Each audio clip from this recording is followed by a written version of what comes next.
Bismillahirrahmanirrahim. Assalamu alaikum urmаттуу бердигандар. Аллахтын тынчтыгы, саламы баарыбызга бирдей болсун. Көптөн бери эле YouTube каналыбызга чыга элек болчубуз, туугандар. Биздин YouTube каналыбыз Максат Бейшеевке подписаться кылууну жана видеолорубузга лайк басууну, бармакча басууну унутпаңыздар.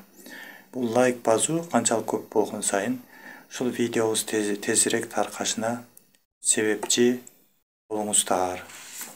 Пайгамбар саллаллаху алейхи ва саллям айтпады беле?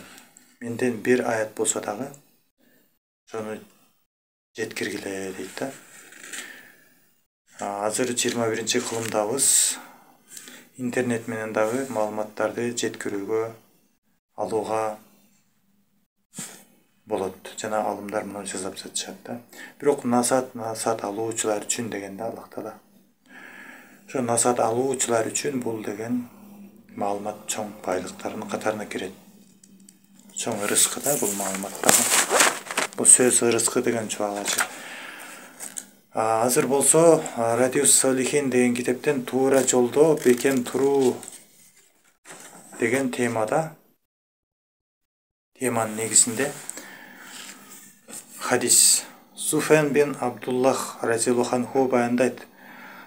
Мен Аллахтын элчиси саллаллаху алейхи ва салламдан сурадым дейт. О Аллахтын элчиси, мага ислам жөнүндө сизден кийин эч кимден сурабагандай кылып бир ооз сөз айтыңызчы дедим.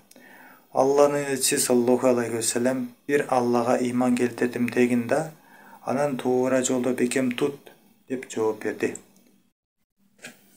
Bir сахаба сураган экен да, сизден кийин эч кимден мен сурабагандай кылып мага бир ооз сөз айтыңызчы деген экен да. Ошондо Аллахтын элчиси айтыптыр, бир Аллага ыйман келтирдим дегин да, анан туура жолдо бекем тут дейт.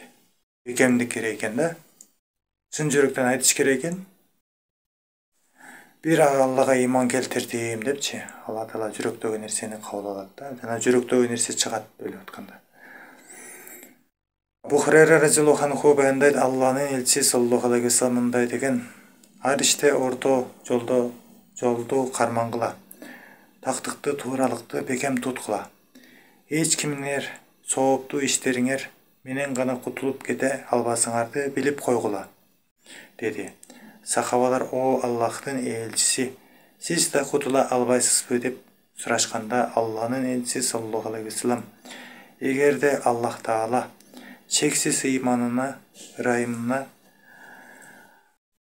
ырайымына белебөсө, мен да кутула албаймын деп жооп берди дейт. Ушундай экен туугандар.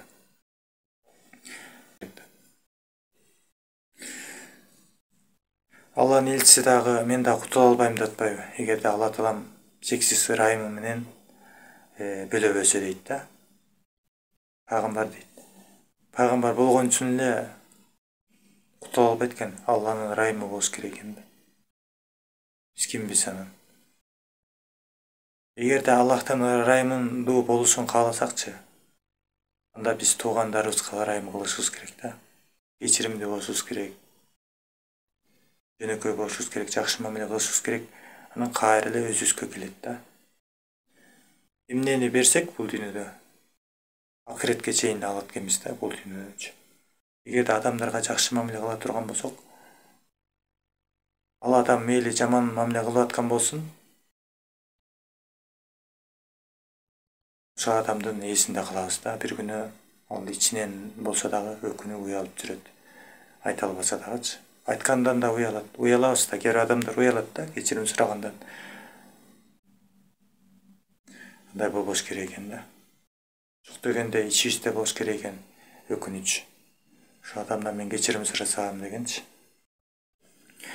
Кечирим сурап келген адамдын кечиримин бериш керек да. Кудай үчүн, ал адам үчүн эмес. Эгер адамдарды кечирсек, Алла Таала бизди кечирет экен. Жок, мен кечирбейм деп койгон бул текебелик болуп калат.